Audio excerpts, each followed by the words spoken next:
Mesdames et messieurs, bonsoir. Renforcer la solidarité et la collégialité de l'action gouvernementale en vue de l'optimisation de la mise en œuvre du plan de relance économique. C'est donc le thème de ce séminaire gouvernemental qui s'est ouvert depuis ce matin au Cap Esterias et c'est au nord de Libreville. Les travaux ont été placés sous l'égide du chef de l'État Ali Bongo Ondimba en présence du vice-président de la République, du chef du gouvernement, du Premier ministre, mais également des membres du gouvernement. Il est question aujourd'hui de mettre en œuvre les différentes réformes structurelles en vue de redynamiser, de relancer l'économie nationale. Alors ce soir, je suis accompagnée de Marielle Biogou. Bonsoir Marielle. Bonsoir Patricia.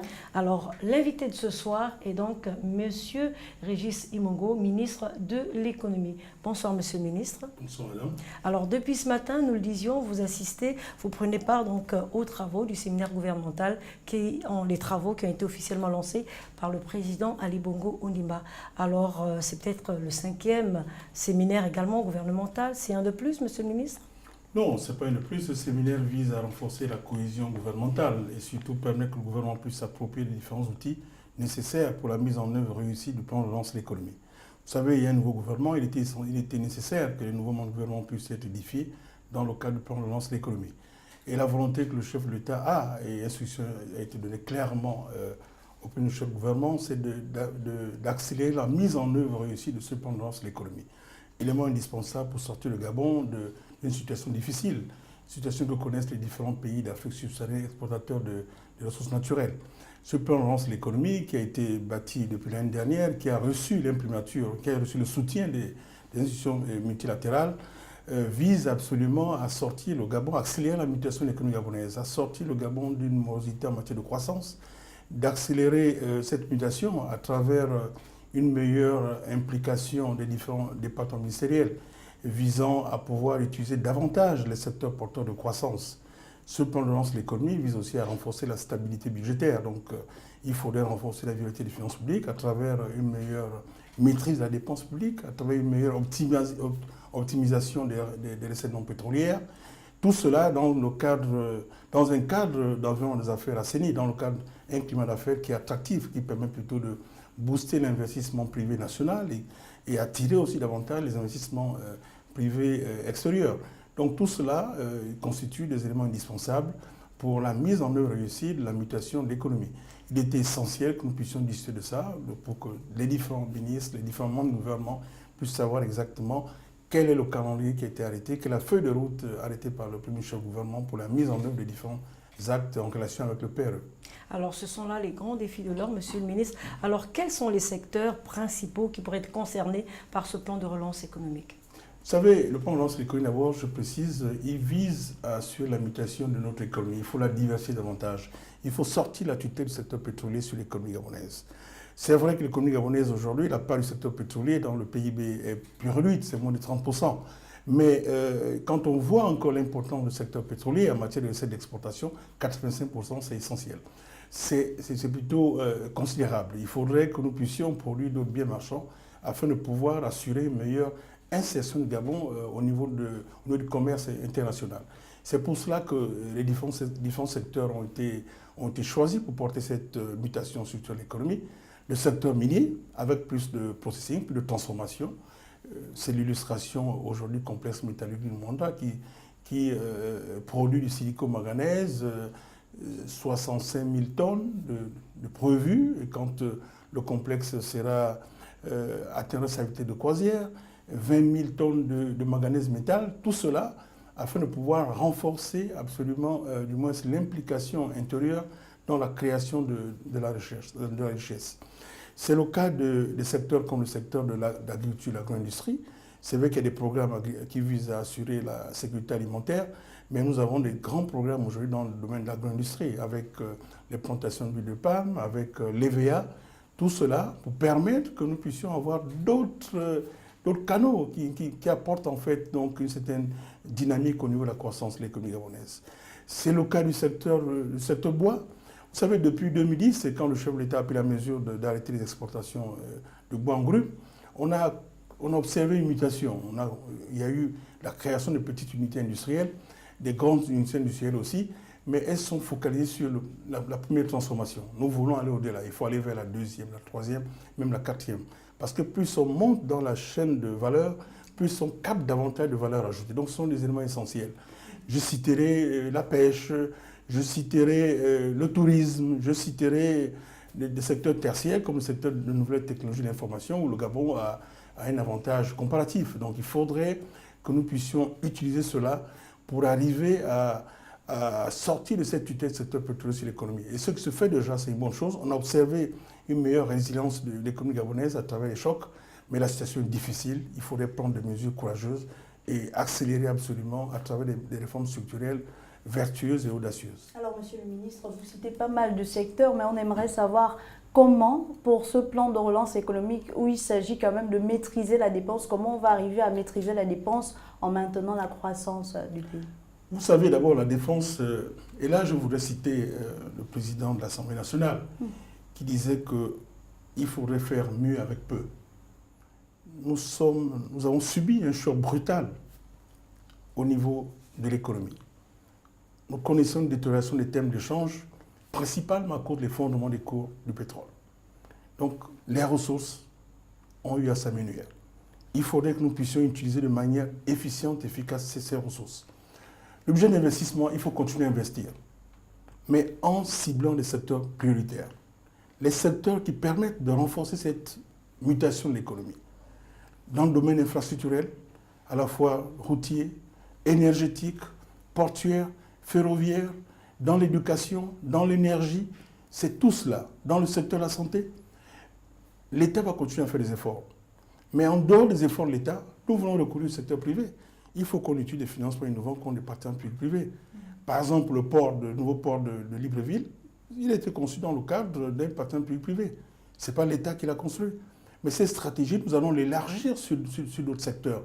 Donc nous aurons toujours un effort d'investissement public, mais avec aussi des politiques d'attractivité pour que le secteur privé puisse jouer un rôle considérable dans le cadre de l'investissement infrastructurel et dans le cadre des projets d'industrialisation.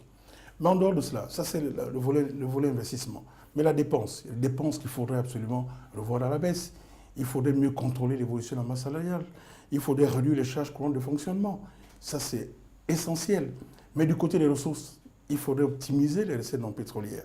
Nous savons qu'il y a des niches encore qu'on peut capter. Nous savons qu'il y a des fraudes encore au niveau de la douane. Nous savons que les gens profitent aussi bénéficient de plusieurs facilités de toute façon fiscale. Il y a des fraudes aussi au niveau des impôts. Nous savons que le secteur informel illégal prospère. Mais c'est à travers des contrôles, c'est à travers une meilleure informatisation et une meilleure collaboration des administrations douanières et fiscales que nous pouvons capter davantage certains revenus. Voilà pourquoi dans le cadre des réformes, nous considérons que la création de l'Office gabonais de recettes constitue un élément indispensable. Parce qu'avec les douanes et les impôts ensemble, ça permet de renforcer la collaboration et vérifier ce qui s'est fait à la fiscalité de porte et la fiscalité intérieure. Tout cela pour renforcer la mobilisation des ressources non pétrolières. Donc ce sont des défis, parce que pour que l'économie marche, il faudrait que les finances publiques puissent être assainies. Il faudrait que le retour, la crédibilité de l'État puisse être une réalité. Voilà pourquoi la prise en considération des problèmes liés à la dette intérieure constitue un élément essentiel. Dans le cas des financements attendus, nous devons faire des efforts pour payer la dette intérieure afin que le secteur privé gabonais puisse répondre aussi, puisse profiter des opportunités qui seront là. Et là, on aimerait avoir des entreprises citoyennes.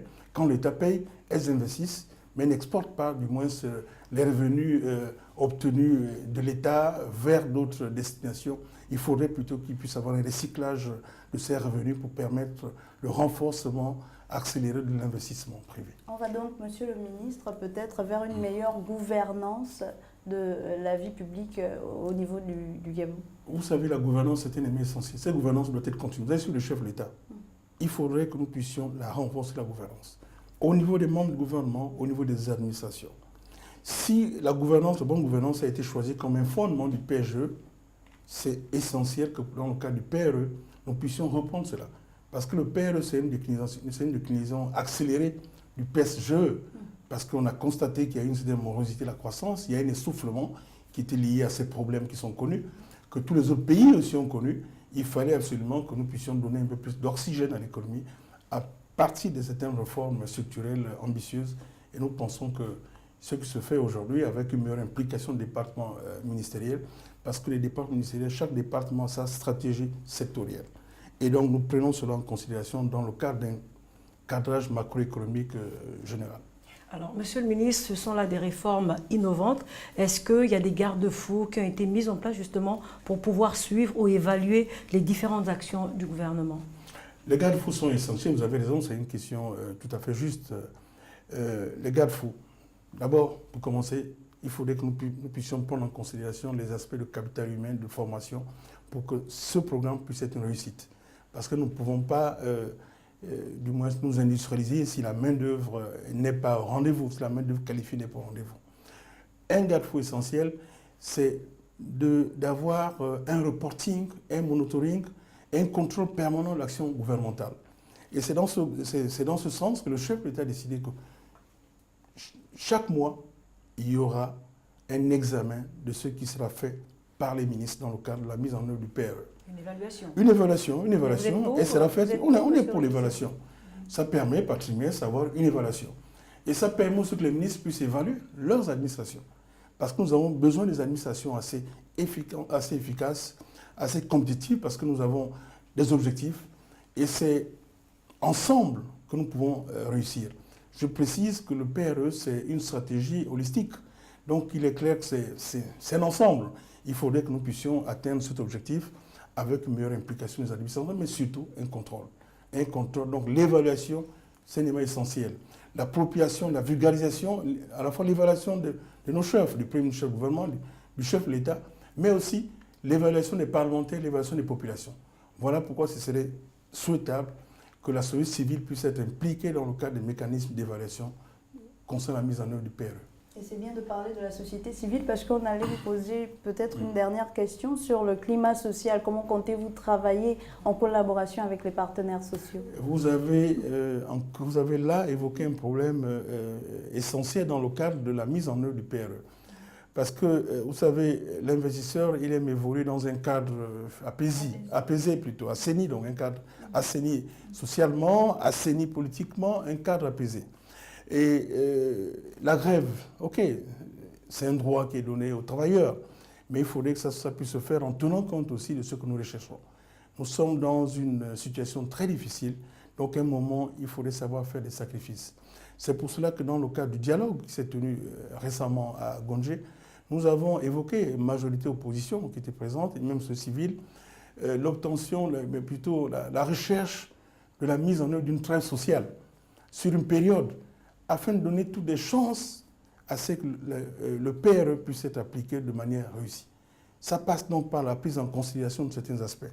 Et je pense que les Gabonais aiment leur pays, ils peuvent se surpasser et accepter de mettre en veilleuse un moment les intérêts individuels qui peuvent être aussi égoïsmes, bien sûr, pour essayer de faire ressortir absolument l'essentiel. L'essentiel, c'est permettre que le Gabon puisse sortir de cette situation difficile afin de ne pas être à la croisée de chemin.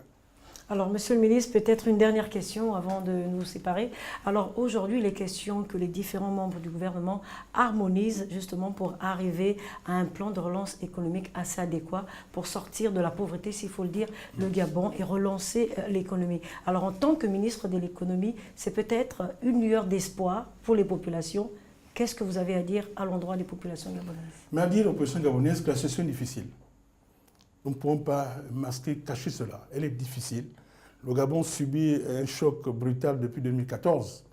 Et cette situation aurait pu être encore plus compliquée, davantage compliquée, si entre 2010 et 2014, il n'y avait pas déjà eu des efforts pour essayer de se diversifier. Donc l'économie est un peu plus résiliente, mais elle est encore du moins faiblement diversifiée. Et donc, c'est à travers un travail commun, une meilleure appropriation de ces politiques publiques et la mise en œuvre de ces politiques publiques que nous pouvons résoudre les problèmes des populations gabonaises. Il faut donner aux populations gabonaises plus d'espoir en matière de création d'emplois, mais ça passe par une implication très forte de ces populations. Il faudrait que le gouvernement puisse renforcer la formation pour que la jeunesse qui se trouve au niveau du marché du capital puisse avoir des opportunités, une jeunesse formée peut trouver des emplois dans certains secteurs nouveaux aujourd'hui, secteurs potentiels de croissance. Donc, je sais que c'est difficile, mais il faudrait comprendre que leur implication aussi peut permettre à ce que nous puissions arriver à une sortie réussie de cette crise connue par tous les pays d'Afrique subsaharienne exportateurs de pétrole. Et le palier de la ménagère dans tout ça? Le palier de la ménagère, vous savez, aujourd'hui nous faisons des efforts en ce qui concerne la cherté de vie. Mais ce sont des mesures conjoncturelles. Nous battons valeur mercurielle, ainsi de suite, des grands débats avec les opérateurs de la distribution, ainsi de suite. Mais tout cela, ce sont des mesures d'abord conjoncturelles. Mais pour que les prix puissent baisser de manière considérable, il faudrait envahir l'offre, il faudrait qu'il y ait envahir le marché, il faut qu'il y ait plus d'offres au niveau des produits, même des produits locaux, parce qu'on se rend compte que nous sommes confrontés à ce problème. Donc il faut des réponses structurelles, il faut des produits davantage, des produits agricoles. Et le Gabon a des terres arables aujourd'hui. Donc ce qui s'est fait dans le cadre du programme Graines, il faudrait accélérer. Dans le cadre des autres programmes, que ce soit l'IGAD, que ce soit aujourd'hui les programmes qui ont été initiés à partir donc de l'appui de la FAO. Donc tout cela, il faudrait absolument que nous puissions accélérer afin de sortir de cette dépendance alimentaire. Parce que le Gabon importe quand même 350 milliards de produits alimentaires. C'est beaucoup. Au moment où nous voulons rétablir les équilibres de la balance de paiement, et c'est souhaitable que ces devises ne puissent pas sortir, qu'elles puissent être plutôt servir à accroître la consommation, donc la demande interne, donc accroître la production. Donc le problème d'offre constitue aujourd'hui une réponse indispensable en matière de cherté de la vie. L'augmentation des salaires, ce n'est pas du tout une réponse, parce que le plus souvent, augmentation des salaires de façon implicite, systématiquement, nous avons une augmentation des prix. Donc il faudrait s'attaquer aux éléments qui permettent aux Gabonais d'avoir un pouvoir d'achat, donc d'avoir un salaire réel qui puisse confondre et qui puisse correspondre à leurs préoccupations sociales. Et c'est une implication, je peux dire, générale, globale, que les Gabonais s'intéressent à certains métiers aussi, que nous autres aussi, nous puissions nous dire que dans le cas des initiatives privées, nous pouvons créer des entreprises, nous pouvons essayer de profiter de certains espaces. Mais là aussi, il faut que le gouvernement puisse accompagner. Il faut que dans le cadre des marchés publics, comme dans le cadre du nouveau code du marché public qui est en examen, laisser la possibilité aux petites et moyennes entreprises gabonaises de profiter de ces fenêtres en matière de sous-traitance dans les marchés d'État, dans les marchés pétroliers, ainsi de suite, afin que l'emploi puisse être au rendez-vous pour la population gabonaise. Merci bien, Monsieur le ministre Régis Imongo. Je rappelle que vous êtes ministre de l'économie. C'est également la fin de cet entretien. Merci de nous avoir suivis et au revoir.